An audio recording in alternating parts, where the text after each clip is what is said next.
Meil on siin nüüd taas Kaja Siivonen, pensionär, kes elab praegu veel Soomes, aga on tahtnud tagasi tulla Eestisse ja otsinud siin võimalusi siis Võrus ja siis käinud siin ja küsitlenud ka linnavalitsust ja nüüd hiljuti, see oli vist möödunud nädalal, siis nagu ma aru saan, oli ka üks vahejuhtum siis Võru linnavalitsuses, kus te läksite, nagu ma aru saan, siis ka uurima, et neid võimalusi siis Võru linnas.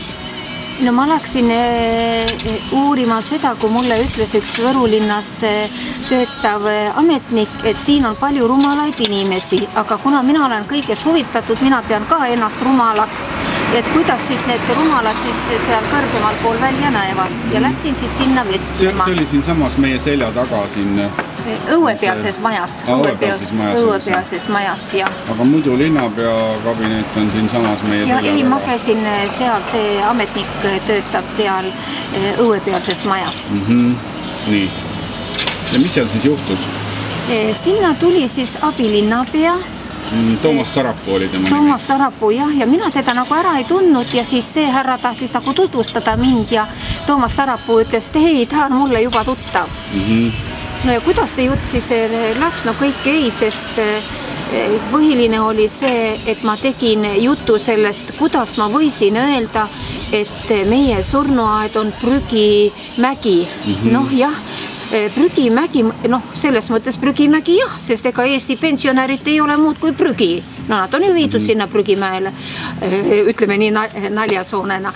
Aga asi on selline, et ma oleks pidanud ehk ütlema, jah, et hauaplatsid on kui prügikastid, noh, sõnast ja siis ma hakkasin ennast õigustama. Ütlem, kui ma käin ka kusagil ametnikude juures midagi nagu esile toomas oma arvamusi ja näitamas neid, mida võiks muuta, siis esimene asi, nad hakkavad ennast õigustama.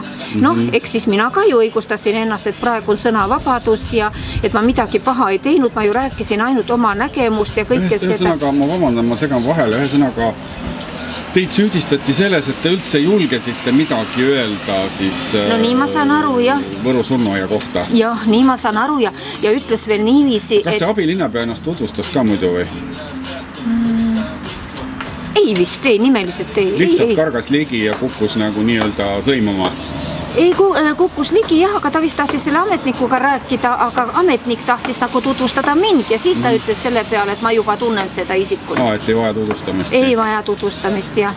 Minu tutvustamist ei vaja. Aga alles pärast te saite teada, et ta on abilinnapea või? Vist jah, see ametnik ütles, et ta on hea psühholoog. See abilinnapea või? Jah, et tema olevat hea psühholoog. Aga see siis... Sellele järgnes siis see, et mitu päeva järjest nutsite, nagu ma aru sain. Noh, mida rohkem ja süveles. Pärast selle psühholoogi juures käimist nii jah, oi, väga toredasti öeldud. Asi on selline, jah, kui ma ikka hakkasin järele mõtlema seda ühiskonda, kus ma olen 25 aastat elan ja kõik seda sõnavabadust ja siis mul see on siis Soomes või? Soomes, jah, ja siis mul tuli tõesti nutt peale, kuhu ma olen kukkunud, kuidas minu vana inimesega seda sõnavabadust võidi võrrelda minu isikuga nagu. Et ette heita, et te olete nagu kuritarvitanud siis nii-öelda sõnavabadust? Jah, mina olen kuritarvitanud sõnavabadust. Liiga palju julgenud rääkida? Jah, ja see oli veel mulle, et mina olevat laimanud kalmistu vahti või see, kes seal on, et tema on teinud 15 aastat tööd ja kuidas ma olen siis nagu julge, et no minu meelest ma ei laimanud teda ühegi sõnaga.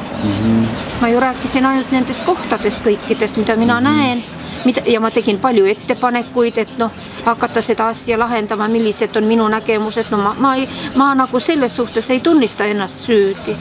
Tõesti, kalmistu vahist meil ei olnud üldse juttu. Jutt oli just kalmistust ja sellest, et Võru linnavalitsus vastutab selle eest, et ilmselt see abilinnapea siis tundis ennast puudutatuna et tema on ilmselt vastutav siis selle eest. Ma rääkisin ka telefoni teel linnapeaga ja tema tegi ka mulle etteheited ja tema ütleski mulle... Linnapea Anti Allas siis? Ja tema ütleski mulle, et kuhu sa läksid? Sa läksid kollasesse ajakirjandusse. Mina ei tea, mis see kollane ajakirjandus on. Ja siis ta ütles, et... Ta ise helistas või? Mina helistasin talle. Ma ei mäleta, mis asja pärast. Me suhtleme temaga ja Anti Allas on väga tore ja selles suhtes ma tahangi nagu kogu Võru rahvale öelda, et ärge laske Anti Allast ära sinna Riigikokku, sest ma kuulsin ka siis selle ametnikult, et 10 aasta jooksul on siin olnud 6 linnapead. Ja kui Anti Allas on 4 aastat, arvake siis palju need siis 5 linnapead on tööl olnud ja mitte midagi ei ole tehtud. Et Anti Allas on tõesti väga palju teinud, anname talle au tegemise eest, aga muidugi neid tehtud töid inimestel on õigus öelda oma arvamusi, kui nad näevad, et on midagi seal läinud valesti või on parandamise vara.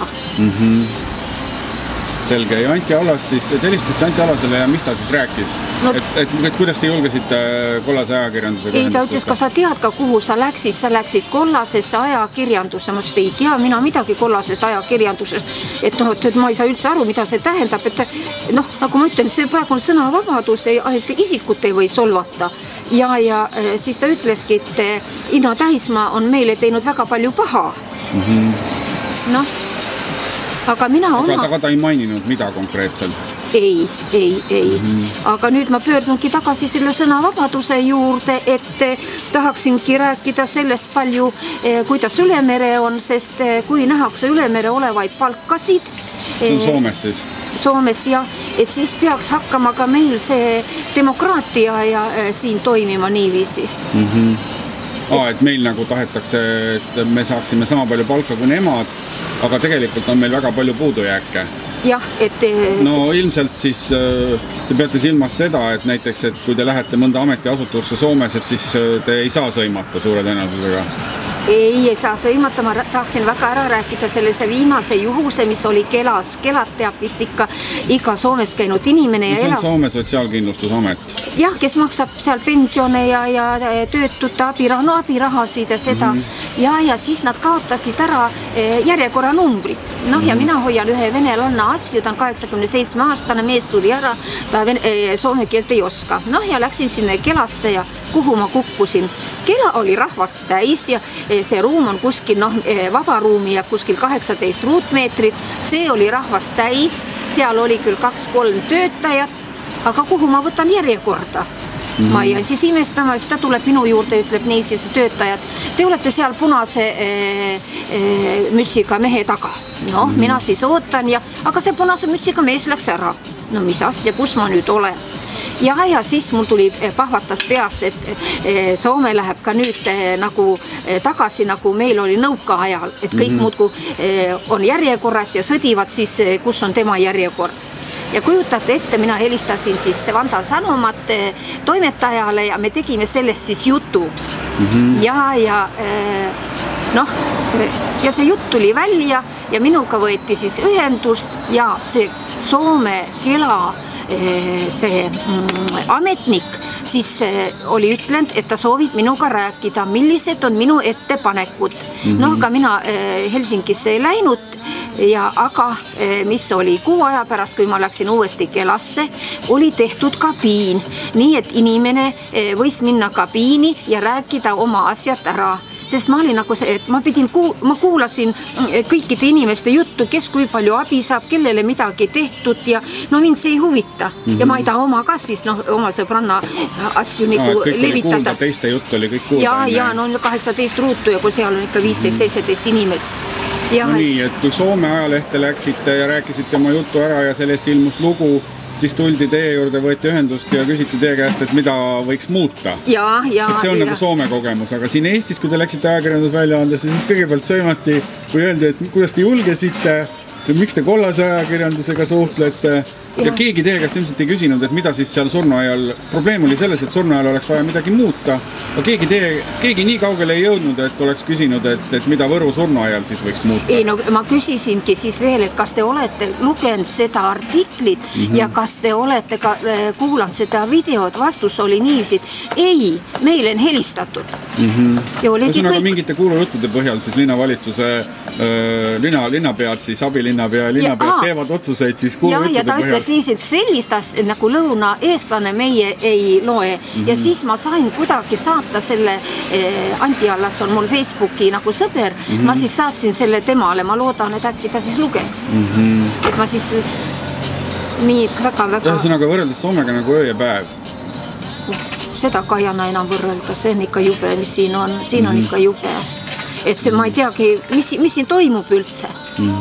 Et kuhu me läheme, ma tahangi öelda, et sõna on selline asi, et kuidas õpetatud sõna võtan näiteks nagu pall. Kui ma viskan selle sõna sulle niiviisi või ma viskan sulle sõna niiviisi, nii, et need on kaks eri asja, et kui ma tulen, räägime ilusti, seda ei saa võtta vihaks. Nii, siis igal asjal, isegi näete pallil, on kaks poolt. Ühte tõde meil ei ole olemas.